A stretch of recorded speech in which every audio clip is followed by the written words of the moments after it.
Dalam hidup ini, kita seringkali dihadapkan pada situasi yang menantang, tak terduga, dan penuh ketidakpastian. Namun, bagaimana jika kita bisa menghadapi segala hal dengan ketenangan, kebijaksanaan, dan kekuatan batin yang tak tergoyahkan? Inilah yang diajarkan oleh Stoikisme, sebuah filosofi yang menekankan pentingnya berpikir rasional, mengendalikan diri, dan hidup selaras dengan kebajikan, terlepas dari keadaan eksternal. Dengan mengadopsi prinsip-prinsip Stoik, kita bisa mengalahkan segala hal yang datang dalam hidup kita, baik itu tantangan besar atau gangguan kecil. Filsafat Stoik yang diajarkan oleh tokoh-tokoh seperti Epictetus, Seneca, dan Marcus Aurelius memberi kita alat untuk menghadapi kesulitan hidup dengan kepala tegak dan hati yang tenang. Fokus utama Stoikisme bukan pada menghindari kesulitan, tetapi pada cara kita meresponnya. Dalam video ini, kita akan menggali berbagai cara berpikir yang dapat membantu kita mengatasi segala rintangan hidup dengan menjadikan prinsip-prinsip Stoik sebagai panduan. Mari kita mulai perjalanan ini dengan mempelajari bagaimana berpikir dalam cara yang tidak hanya memungkinkan kita untuk menghadapinya, tapi juga untuk tumbuh lebih kuat dan bijaksana melalui setiap tantangan yang muncul di hadapan kita. Dan tanpa berlama-lama lagi, kita langsung saja ke bagian yang pertama, yaitu adalah berpikir positif. Dalam Stoikisme, berpikir positif tidak berarti mengabaikan realitas atau melarikan diri dari kesulitan, tetapi memfokuskan pikiran pada hal-hal yang bisa kita kendalikan dan menerima dengan lapang dada apa yang berada di luar kendali kita. Epictetus pernah berkata, "Kita tidak terganggu oleh apa yang terjadi, tetapi oleh cara kita memandangnya." Dengan kata lain, semua pengalaman dalam hidup dapat diolah menjadi pelajaran jika kita mengubah cara pandang kita. Berpikir positif menurut Stoikisme berarti menemukan pelajaran di balik setiap peristiwa, baik itu kegembiraan maupun penderitaan. Misalnya, ketika menghadapi kegagalan, alih-alih menyalahkan keadaan, tanyakan pada diri sendiri, apa yang bisa saya pelajari dari ini? Dengan perspektif ini, bahkan tantangan terberat pun menjadi peluang untuk tumbuh dan berkembang. Latihan yang direkomendasikan para filsuf Stoik adalah Praemeditatio Malorum, yaitu membayangkan skenario terburuk yang mungkin terjadi, bukan untuk menakut-nakuti diri sendiri, tetapi untuk mempersiapkan mental dan menerima kenyataan dengan tenang. Setelah membayangkan, kita bisa menghargai apa yang kita miliki saat ini dengan lebih mendalam. Selain itu, berpikir positif dalam Stoikisme juga melibatkan rasa syukur. Marcus Aurelius menulis dalam bukunya Meditations bahwa kita harus menghargai setiap hari sebagai anugerah, bahkan jika hari itu penuh dengan tantangan. Dengan bersyukur, kita melatih pikiran untuk melihat hal-hal baik dalam setiap situasi sekaligus memperkuat ketenangan batin kita. Akhirnya, berpikir positif tidak berarti menutup mata terhadap kenyataan yang pahit. Sebaliknya, kita diundang untuk menghadapi hidup dengan keberanian, kebijaksanaan, dan kesabaran. Dengan begitu, kita tidak hanya menjadi lebih tangguh, tetapi juga mampu menemukan kedamaian di tengah ketidakpastian. Kemudian, cara berpikir untuk mengalahkan semua hal yang kedua adalah mindset berkembang dalam perspektif Stoik. Stoikisme mengajarkan bahwa hidup adalah proses belajar tanpa akhir. Dalam hal ini, mindset berkembang sangat sesuai dengan prinsip Stoik, yang mendorong kita untuk selalu mencari kebijaksanaan dan terus memperbaiki diri. Marcus Aurelius berkata, kebijaksanaan sejati adalah kesadaran bahwa kita selalu memiliki ruang untuk belajar. Mindset berkembang menurut Stoikisme adalah keyakinan bahwa kebajikan dan karakter kita dapat terus diasah melalui usaha. Para filsuf Stoik menekankan bahwa kita tidak dilahirkan sempurna, tetapi kita memiliki kemampuan untuk menjadi lebih baik setiap hari. Kegagalan bukanlah akhir, melainkan bagian dari proses pertumbuhan yang harus diterima dengan lapang dada. Epictetus mengingatkan kita bahwa apapun yang terjadi di luar kendali kita tidak boleh menjadi penghalang untuk berkembang. Fokuslah pada tindakan dan pikiran yang ada dalam kendali kita. Misalnya, jika seseorang mengkritik kita, reaksi kita terhadap kritik itulah yang mencerminkan apakah kita memiliki mindset berkembang atau tidak. Untuk melatih mindset berkembang, Stoikisme menyarankan praktik refleksi harian. Setiap malam luangkan waktu untuk merenungkan tindakan dan keputusan yang telah kita ambil. Tanyakan pada diri sendiri, apa yang sudah saya lakukan dengan baik, apa yang bisa saya tingkatkan besok. Dengan reaksi ini kita belajar dari pengalaman dan terus bergerak maju. Mindset berkembang dalam Stoikisme juga berarti menerima tantangan sebagai bagian dari perjalanan menuju kebajikan. Kita tidak hanya bertanya, bagaimana saya bisa melewati ini, tetapi juga bagaimana saya bisa menjadi lebih bijaksana karena ini. Dengan pendekatan ini, setiap tantangan menjadi peluang untuk tumbuh dan menjadi versi terbaik dari diri kita. Kemudian yang ketiga adalah berpikir kritis dalam perspektif Stoik. Berpikir kritis adalah kemampuan untuk menilai dan mengevaluasi informasi dengan bijak sebelum mengambil keputusan. Dalam Stoikisme, berpikir kritis sangat penting untuk menjalani hidup yang bermakna. Marcus Aurelius menulis, segala sesuatu yang kita dengar adalah opini, bukan fakta. Segala sesuatu yang kita lihat adalah perspektif, bukan kebenaran. Ini mengingatkan kita untuk selalu memeriksa asumsi dan keyakinan sebelum menerima sesuatu sebagai benar. Stoikisme mengajarkan bahwa pikiran kita seringkali dipenuhi dengan prasangka dan emosi yang tidak terkendali, yang bisa mengaburkan penilaian. Oleh karena itu, berpikir kritis memerlukan keberanian untuk mengajukan pertanyaan mendalam. Apakah ini benar? Apakah ini penting? Apakah ini dalam kendali saya? Dengan menanyai pikiran kita sendiri, kita bisa membedakan mana yang relevan dan mana yang hanya gangguan. Para filsuf Stoik juga menekankan pentingnya logika dalam berpikir kritis. Epictetus mengajarkan bahwa kita harus melatih kemampuan untuk memisahkan fakta dari opini. Misalnya, jika seseorang berkata sesuatu yang menyakitkan, fakta adalah kata-kata mereka, tetapi opini adalah interpretasi kita terhadap kata-kata itu. Dengan memisahkan keduanya, kita bisa menghindari reaksi emosional yang berlebihan. Latihan berpikir kritis juga melibatkan kesediaan untuk menerima bahwa kita bisa salah. Stoikisme mengajarkan kerendahan hati untuk mengakui kesalahan sebagai langkah pertama menuju kebijaksanaan. Marcus Aurelius menulis, jika seseorang bisa menunjukkan bahwa saya salah, saya akan dengan senang hati mengubah pandangan saya. Dengan sikap ini, kita membuka diri untuk belajar dan berkembang. Berpikir kritis dalam Stoikisme akhirnya adalah tentang mencari kebijaksanaan, bukan pembenaran. Ketika kita menghadapi situasi sulit atau informasi yang membingungkan, gunakan prinsip Stoik, yaitu evaluasi dengan tenang, pertimbangkan dengan logika, dan putuskan dengan kebajikan. Dengan begitu, pikiran kita menjadi alat yang kuat untuk menghadapi dunia dengan penuh kendali. Kemudian yang keempat adalah menyelesaikan masalah kreatif. Penyelesaian masalah kreatif adalah kemampuan untuk menemukan solusi inovatif dalam situasi yang sulit. Stoikisme mengajarkan bahwa setiap masalah adalah kesempatan untuk melatih kebajikan dan memperluas cara berpikir kita. Epictetus pernah berkata, "Apa yang menghalangi jalan menjadi jalan." Ini berarti bahwa rintangan bukanlah akhir dari perjalanan, tetapi pintu menuju solusi baru. Stoikisme mendorong kita untuk menghadapi masalah dengan tenang dan berpikir di luar kebiasaan. Ketika kita terlalu fokus pada apa yang salah, kita seringkali kehilangan peluang untuk melihat solusi. Sebaliknya, filsafat Stoik mengajarkan kita untuk menerima masalah apa adanya dan mencari cara kreatif untuk mengatasinya. Misalnya, jika sebuah pintu tertutup, apakah ada jendela yang bisa kita buka? Salah satu teknik Stoik untuk penyelesaian masalah adalah dichotomy of control, yaitu membedakan antara apa yang bisa kita kendalikan dan apa yang tidak. Dengan memusatkan energi hanya pada hal-hal yang berada dalam kendali kita bisa lebih fokus pada menciptakan solusi daripada terjebak dalam kekhawatiran. Latihan visualisasi Stoik juga sangat membantu dalam menyelesaikan masalah secara kreatif. Dengan membayangkan skenario terburuk dan bagaimana cara mengatasinya, kita melatih pikiran untuk tetap menghadapi tantangan dari berbagai sudut pandang. Teknik ini juga membantu kita tetap tenang ketika menghadapi situasi nyata, karena pikiran kita sudah menguji kemungkinan sebelumnya.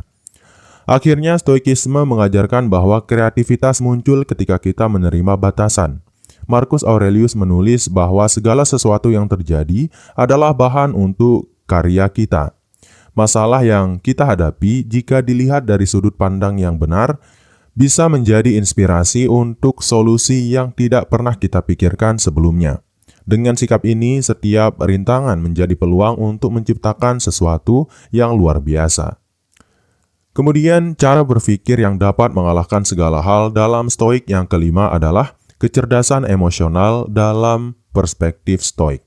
Dalam Stoikisme, kecerdasan emosional adalah kemampuan untuk memahami dan mengelola emosi kita dengan bijak, tanpa membiarkan emosi mengambil alih kendali.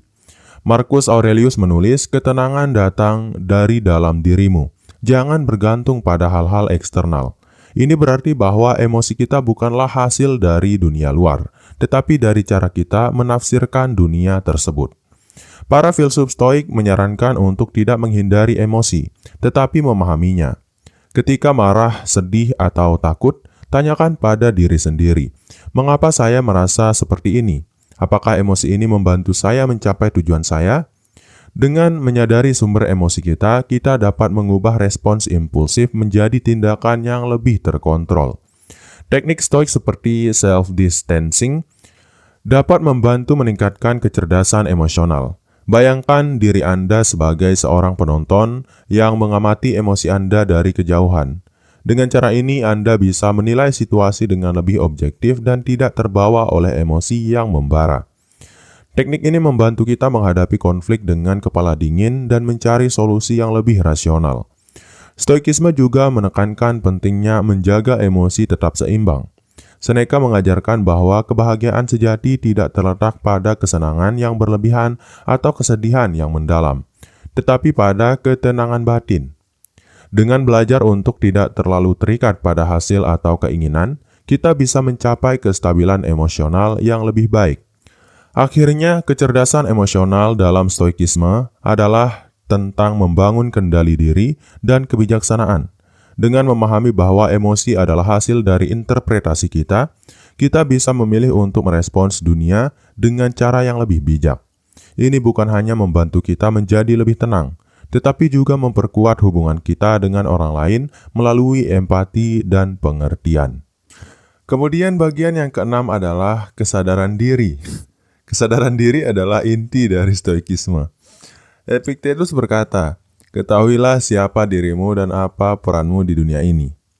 Dalam Stoikisme, kesadaran diri berarti memahami kekuatan, kelemahan, dan tujuan hidup kita.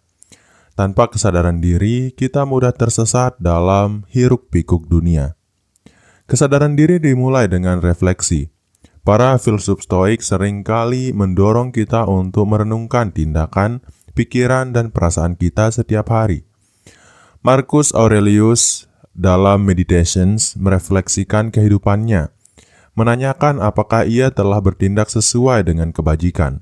Dengan praktik ini, kita bisa menyelaraskan hidup kita dengan nilai yang kita pegang teguh. Stoikisme juga mengajarkan bahwa kesadaran diri adalah tentang menerima diri apa adanya. Kita mungkin memiliki kelemahan, tetapi itu bukan alasan untuk menyerah.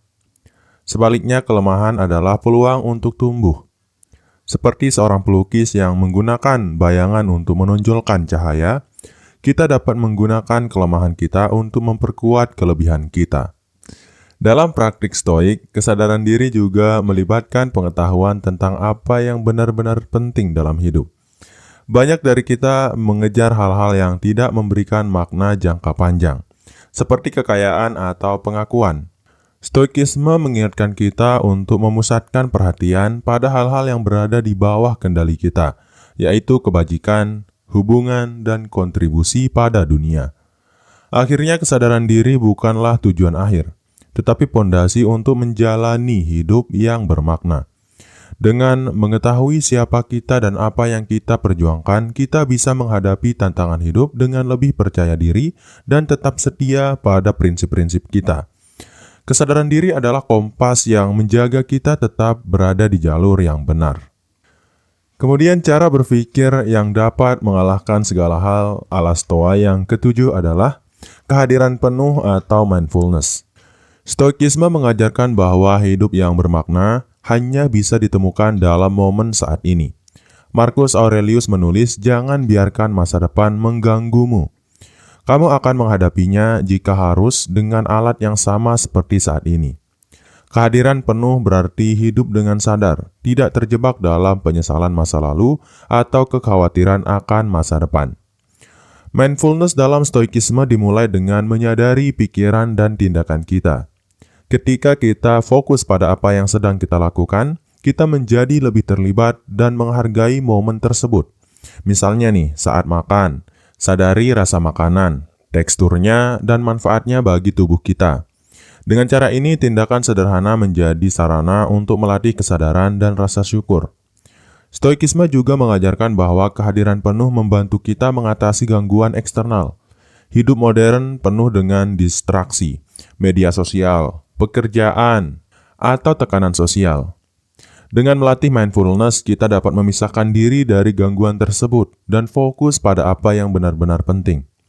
Prinsip stoik seperti kontrol terhadap diri sendiri membantu kita menjaga perhatian tetap pada hal-hal yang ada di bawah kendali kita. Latihan mindfulness stoik lainnya adalah menerima momen apa adanya.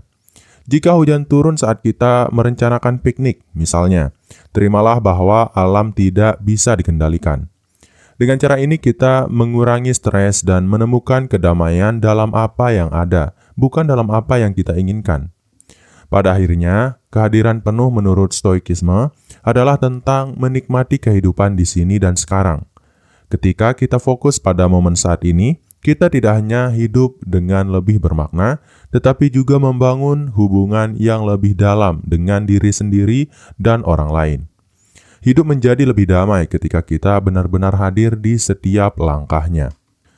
Kemudian bagian yang ke-8 adalah ketahanan mental. Ketahanan mental adalah kemampuan untuk tetap tegar di tengah tekanan atau kesulitan. Dalam stoikisme, ketahanan mental dianggap sebagai salah satu kebajikan tertinggi. Epictetus mengingatkan, jangan minta kehidupan yang mudah.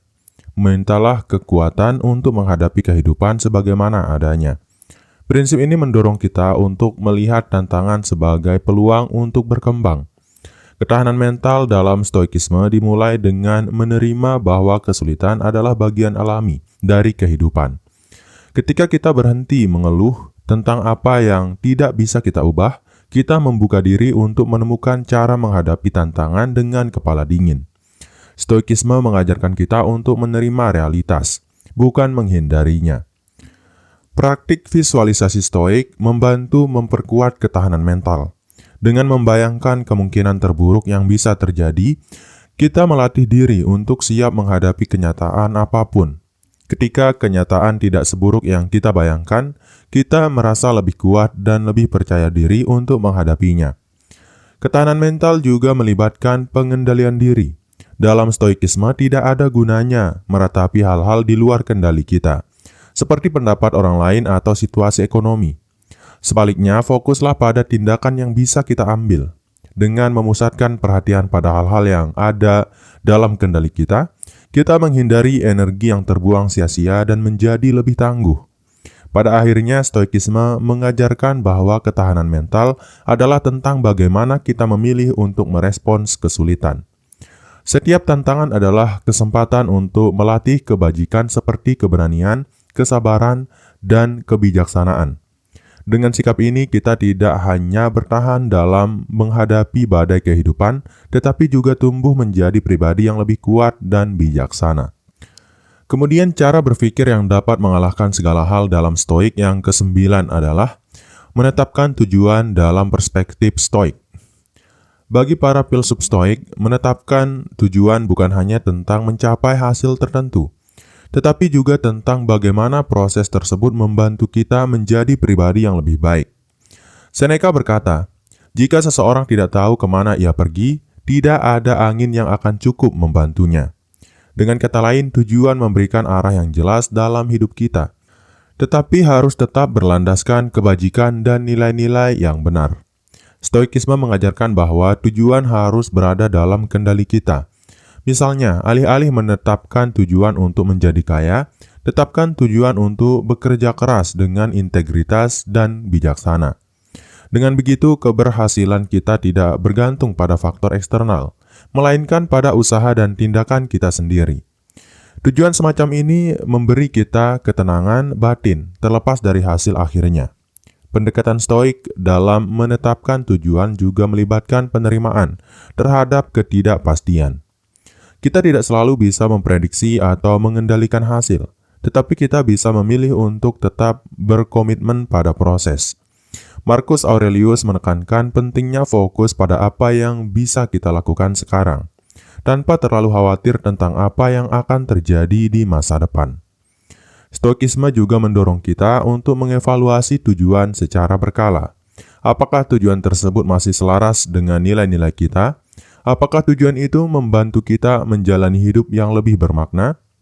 Dengan refleksi yang jujur, kita dapat memastikan bahwa setiap langkah yang kita ambil membawa kita lebih dekat kepada kehidupan yang kita dambakan. Akhirnya, menetapkan tujuan dalam Stoikisme adalah tentang menemukan keseimbangan antara ambisi dan penerimaan. Dengan menetapkan tujuan yang bermakna dan fokus pada usaha yang bijak, kita tidak hanya mencapai lebih banyak dalam hidup, tetapi juga menemukan kedamaian di sepanjang perjalanan. Kemudian yang ke-10 adalah manajemen waktu dalam perspektif Stoik. Waktu adalah salah satu aset paling berharga dalam hidup kita, dan Stoikisme memandangnya sebagai sesuatu yang harus dikelola dengan bijaksana. Seneca menulis dalam On the Shortness of Life, hidup bukanlah terlalu singkat, tetapi kita seringkali menyia-nyiakannya. Manajemen waktu menurut Stoikisme adalah tentang memprioritaskan hal-hal yang benar-benar penting dan tidak membuang waktu untuk hal-hal yang tidak bermakna. Langkah pertama dalam manajemen waktu Stoik adalah menyadari bahwa waktu kita terbatas. Dengan memahami bahwa setiap hari adalah kesempatan yang tak tergantikan, kita terdorong untuk menggunakan waktu kita dengan bijak. Alih-alih menunda-nunda, Stoikisme mengajarkan untuk bertindak segera pada hal-hal yang penting dan tidak menunda kebahagiaan atau tujuan kita ke masa depan. Stoikisme juga menekankan pentingnya fokus. Dalam dunia yang penuh dengan distraksi seperti media sosial atau pekerjaan yang tidak relevan, kita seringkali kehilangan waktu untuk hal-hal yang tidak penting. Marcus Aurelius mengingatkan kita untuk tidak teralihkan oleh hal-hal kecil dan untuk tetap fokus pada apa yang benar-benar berarti bagi kehidupan kita. Manajemen waktu Stoik melibatkan pengendalian diri untuk menghindari membuang waktu pada hal-hal yang di luar kendali kita. Misalnya, alih-alih mengkhawatirkan pendapat orang lain, gunakan waktu itu untuk memperbaiki diri. Pendekatan ini membantu kita tetap produktif dan tidak membiarkan energi kita terbuang sia-sia. Pada akhirnya, Stoikisme mengajarkan bahwa waktu adalah investasi. Ketika kita menggunakan waktu kita untuk memperbaiki diri, membangun hubungan yang bermakna, atau memberikan kontribusi pada dunia, kita hidup dengan cara yang tidak hanya produktif tetapi juga bermakna. Dengan menghargai setiap momen, kita bisa menjalani hidup yang lebih utuh dan memuaskan. Kemudian cara berpikir yang dapat mengalahkan segala hal dalam Stoik yang ke-11 adalah kemampuan beradaptasi dalam perspektif Stoik. Stoikisme mengajarkan bahwa hidup penuh dengan perubahan yang tak terduga. Epictetus pernah berkata, "Jangan berharap bahwa peristiwa akan berjalan sesuai dengan keinginanmu, tetapi beradaptasilah dengan apa yang terjadi." Kemampuan beradaptasi adalah kebajikan yang memungkinkan kita untuk tetap tegar dan fleksibel di tengah ketidakpastian. Kemampuan beradaptasi dalam Stoikisme dimulai dengan penerimaan. Ketika menghadapi situasi yang tidak diharapkan, alih-alih mengeluh atau melawan, kita diajarkan untuk menerima realitas apa adanya. Penerimaan ini bukan berarti menyerah, tetapi memahami bahwa perubahan adalah bagian alami dari kehidupan. Sikap ini membantu kita untuk tetap tenang dan tidak membuang energi untuk hal-hal yang berada di luar kendali kita. Selain itu, Stoikisme mendorong kita untuk melihat setiap perubahan sebagai peluang untuk belajar dan tumbuh. Misalnya, kehilangan pekerjaan dapat menjadi kesempatan untuk mengeksplorasi keterampilan baru atau mencari karir yang lebih memuaskan. Dengan pendekatan ini, kita mengubah tantangan menjadi peluang yang memperkaya hidup kita. Prinsip stoik lainnya yang mendukung kemampuan beradaptasi adalah fleksibilitas pikiran. Marcus Aurelius mengingatkan bahwa kita harus selalu siap untuk menyesuaikan rencana kita sesuai dengan keadaan. Fleksibilitas ini bukan berarti tidak memiliki prinsip, tetapi mampu menavigasi kehidupan dengan cara yang paling efektif tanpa kehilangan arah atau tujuan utama. Pada akhirnya, kemampuan beradaptasi menurut Stoikisme adalah tentang mengalir bersama perubahan sambil tetap memegang teguh nilai-nilai kita. Dengan sikap ini, kita tidak hanya mampu menghadapi ketidakpastian dengan tenang, tetapi juga tumbuh menjadi individu yang lebih bijaksana dan tangguh. Kemudian yang ke-12 adalah perencanaan strategis dalam perspektif stoik. Stoikisme tidak mengajarkan kita untuk hidup tanpa rencana, tetapi mendorong kita untuk membuat rencana yang realistis dan fleksibel. Marcus Aurelius menulis, lakukan setiap tindakan seolah itu adalah yang terakhir. Dalam konteks perencanaan strategis, ini berarti bertindak dengan penuh kesadaran dan fokus pada apa yang benar-benar penting. Perencanaan strategis dalam stoikisme dimulai dengan memahami kendali. Kita diminta untuk memisahkan hal-hal yang berada di bawah kendali kita dari hal-hal yang tidak. Ketika membuat rencana, fokuslah pada langkah-langkah yang dapat kita kendalikan, seperti usaha dan tindakan, bukan hasil akhir yang dipengaruhi oleh banyak faktor eksternal. Stoikisme juga mendorong kita untuk mengantisipasi hambatan. Melalui latihan premeditatio malorum, kita membayangkan berbagai tantangan yang mungkin muncul sehingga kita lebih siap menghadapinya. Dengan cara ini, rencana kita menjadi lebih kuat dan kita tidak mudah terkejut oleh rintangan di sepanjang jalan. Selain itu, stoikisme mengajarkan pentingnya fleksibilitas dalam perencanaan. Hidup penuh dengan ketidakpastian, sehingga rencana yang terlalu kaku seringkali tidak berjalan sesuai yang diharapkan. Dengan sikap yang fleksibel, kita bisa menyesuaikan langkah kita tanpa kehilangan arah atau semangat. Fleksibilitas ini adalah kunci untuk menghadapi perubahan dengan tenang dan tetap produktif. Pada akhirnya, perencanaan strategis dalam stoikisme adalah tentang keseimbangan antara persiapan dan perencanaan. Kita merencanakan dengan bijaksana, mengambil tindakan dengan penuh kesadaran, dan menerima hasil apapun dengan hati yang lapang. Dengan pendekatan ini, kita tidak hanya mencapai tujuan kita, tetapi juga menjalani prosesnya dengan penuh kedamaian. Melalui pemahaman dan penerapan prinsip-prinsip stoik, kita dapat melihat bahwa segala tantangan hidup bukanlah halangan, tetapi peluang untuk berkembang. Dengan mengendalikan pikiran dan reaksi kita terhadap situasi, kita dapat mengubah cara kita menghadapi dunia yang penuh ketidakpastian ini. Stoikisme mengajarkan kita bahwa kebahagiaan sejati datang bukan dari mengendalikan apa yang terjadi di luar, tetapi dengan menguasai cara kita meresponnya. Ketika kita bisa mengatasi dorongan dan ketakutan kita membuka diri untuk mengalami kehidupan dengan ketenangan batin yang tidak tergoyahkan. Jadi mungkin itu dulu untuk video kali ini. Saya harap video ini bisa bermanfaat bagi kamu, saya, dan kita semua. Sekian dari Jejolok Official. Wassalam.